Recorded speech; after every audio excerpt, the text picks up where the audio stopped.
Do bears even do that?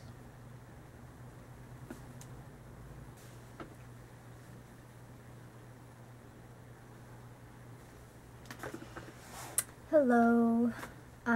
So today I wanted to do a little tutorial about how I curl my hair.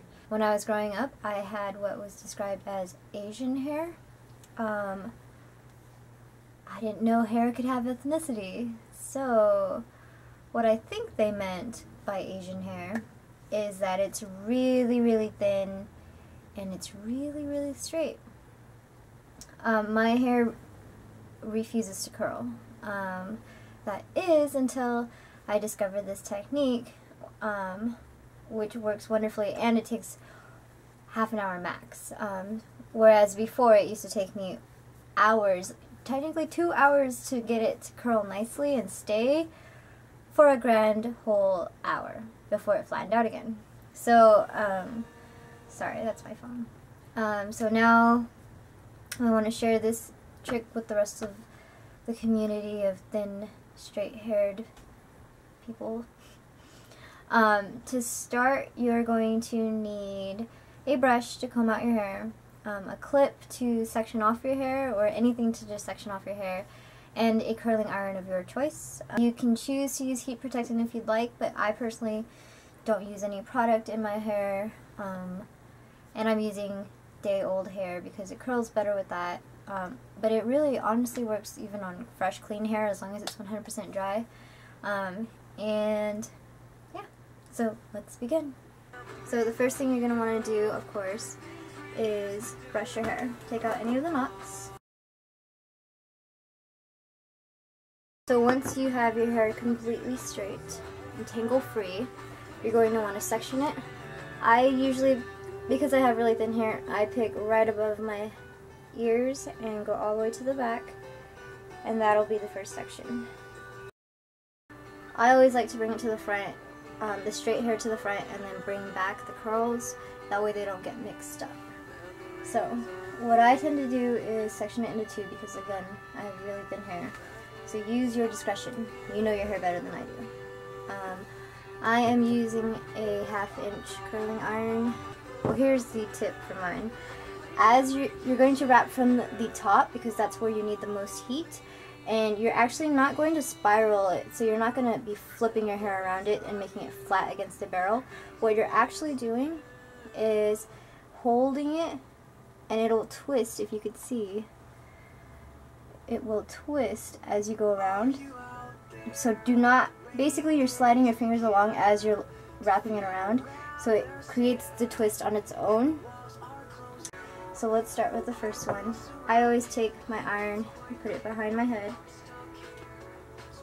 Okay. So if you notice, I'm just pulling my hair along.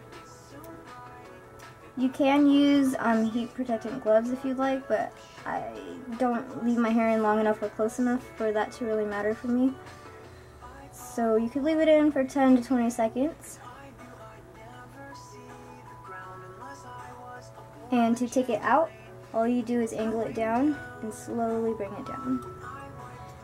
So you'll see it looks like this. Okay, so let's try again.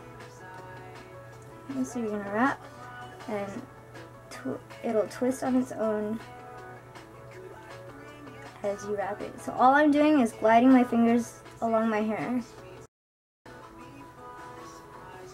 And again, you could loosen it and then just drop it. Bring down your hair. Careful that you don't mix them. And create another section. So I usually take it from my temple or the corner of my eyebrow up. I'll bring this side down to the front. Again, you do not want to mix your curls with your straight hair. And do the same on the other side.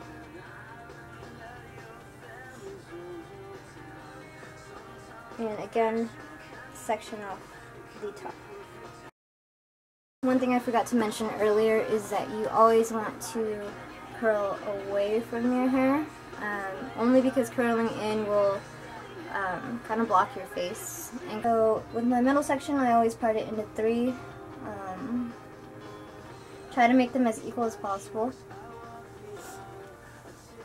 And I always like to start from the back and then curl forward, because if I curl in the front, then it kind of gets in the way when I try to curl the next part. And this way I can just toss it to the back with where the rest of my curls are.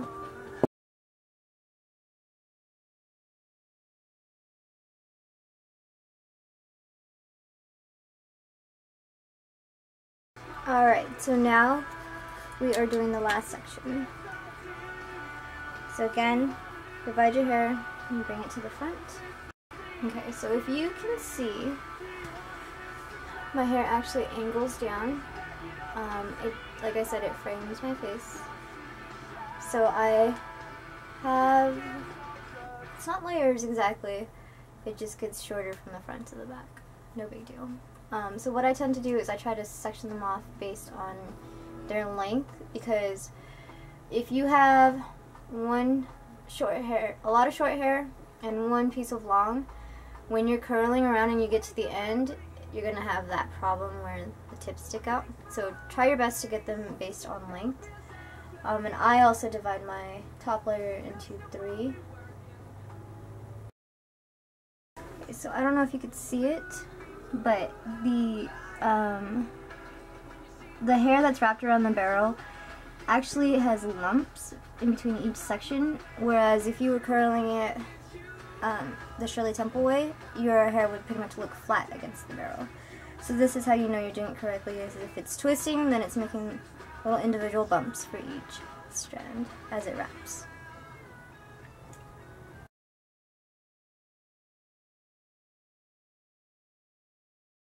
So for the section right in front of your face, you're not going to want to start it too high up. Of course it does come down, but I just don't want my curl to start right here. So what you want to do with the section in the front is you're going to start it a little lower. But I always like to lift mine up a little, because when you bring it down, it just gives a nice waterfall effect, versus if you're curling it down already, it kind of looks flat. So this is my way of adding some volume in my hair. So what I do is I start up high and just hold the wand there while I wrap around, instead of, ouch, starting right at my scalp. I hit the iron, sorry.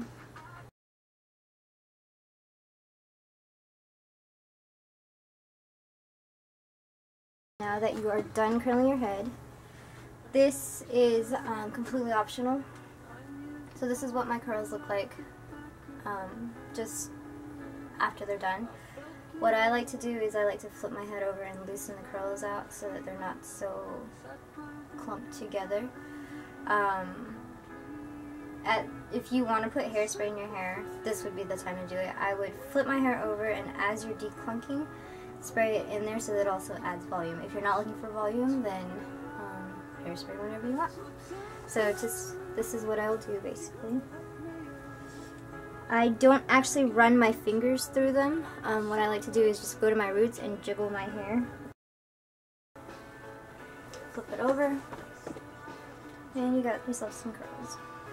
So, what I'm gonna do now is go about my day and see how much of the curls last throughout the day, and I'll show you guys the report throughout the day. Good luck!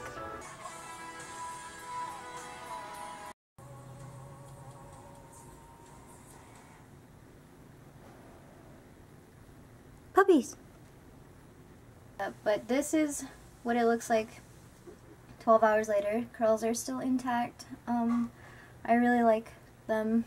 So I hope it's working for you. I hope you guys enjoyed this tutorial. If you have any more suggestions, go ahead and comment below. If you try this and it works for you, take pictures and let me know, because I would love to see the results. Other than that, Merry Christmas.